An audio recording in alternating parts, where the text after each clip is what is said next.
Sync test.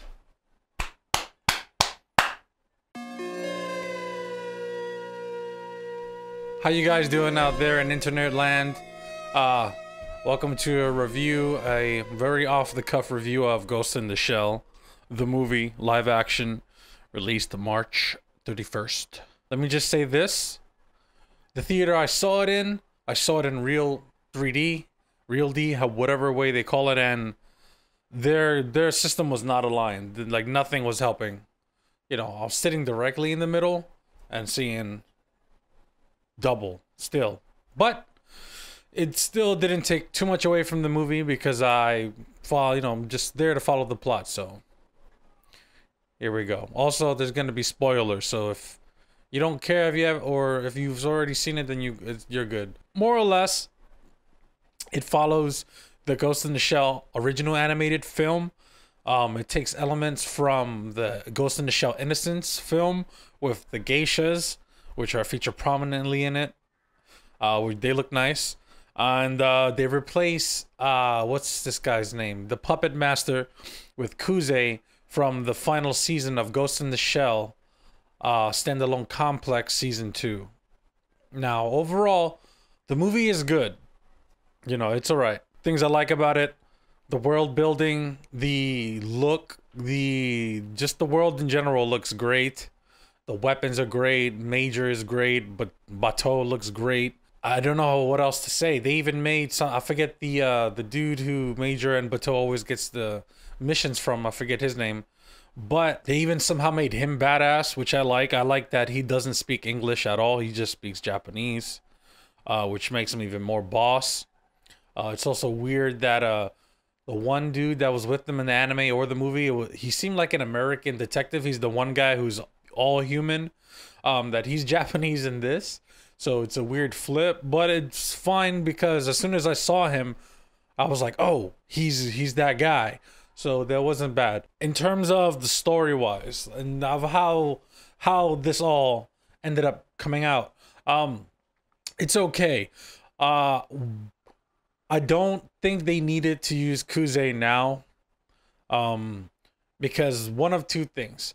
They either use Kuze to replace Puppet Master and then they steamroll and never use Puppet Master, or they make him a complete different type of character later on, or he's just there to take the place of Puppet Master and then never be brought back again, which would be a waste of the actual story from the Standalone Complex anime from season 2, which I think is way better than what they made him out to be. They made him out to be the Puppet Master, but as Kuze.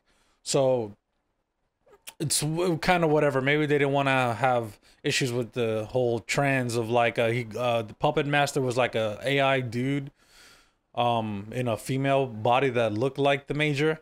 So I don't know if they didn't want to get touchy on that, but everything's cyborgs anyways, and everything's about transference of information and body, so whatever. One thing that I thought was okay, I didn't really care for too much, is the fact that not everybody has an actual cyborg body.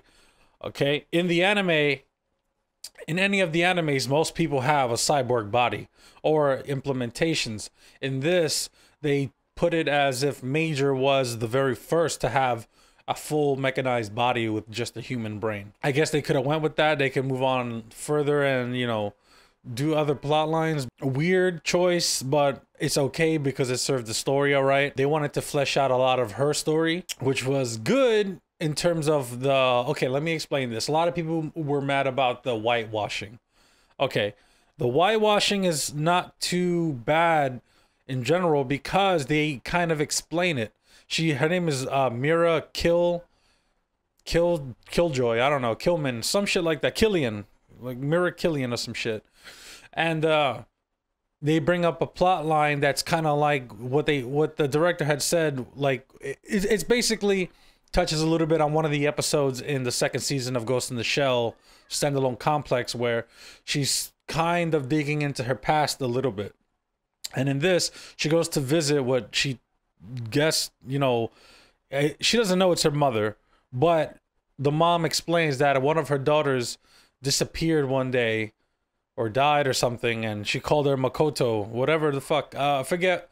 Makoto Kusanagi, whatever the original name of the character was in the anime, that's her actual daughter's name. So the brain of that person of Kusanagi, like from the anime, is the same person in Ghost in the Shell that Scarlett Johansson plays. It's just they've kind of stolen her identity away so that they could test out these bodies, and then they gave her a different name.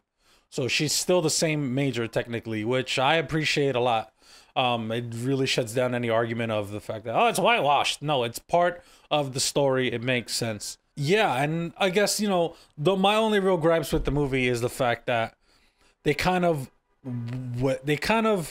steamrolled over the puppet master. Also, at the end of the movie, it's not like the anime film, the original one, where her Major and the puppet master merge consciousness, and they both essentially get destroyed at the end. But then Bateau saves the Major and puts her brain in a different body, a childlike body.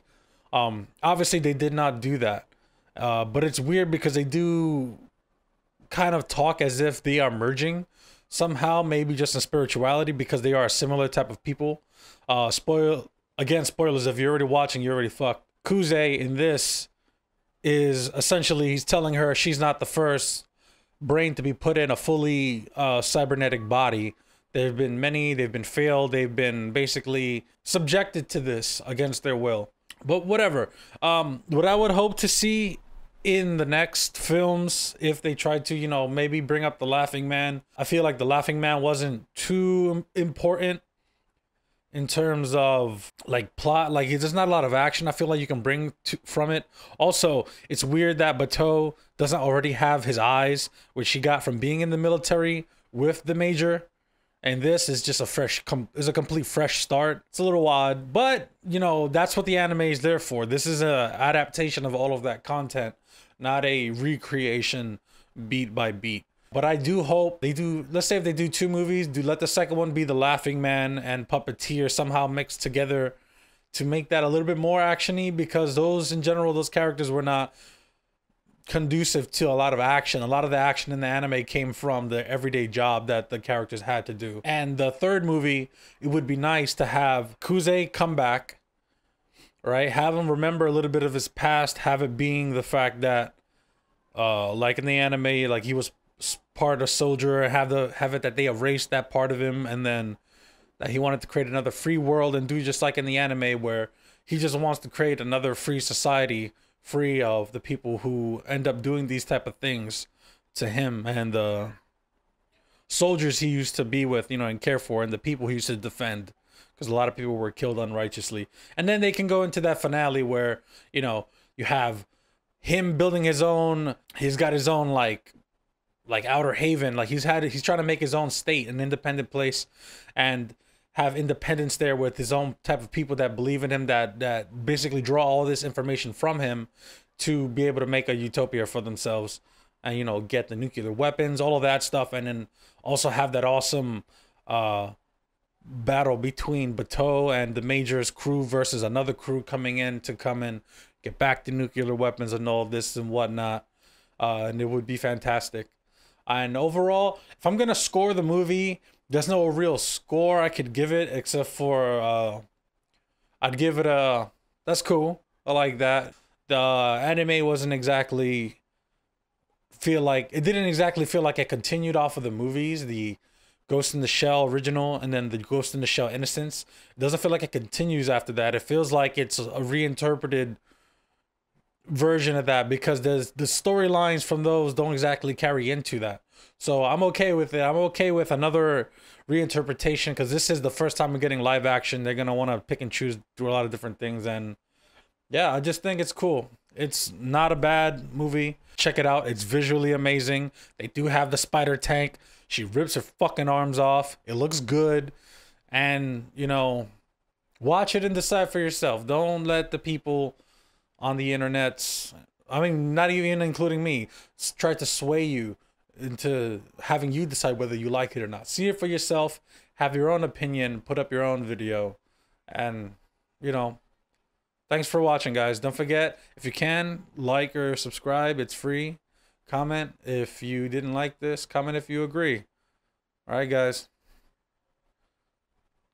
Talk to y'all later, I guess. I don't know how to end videos.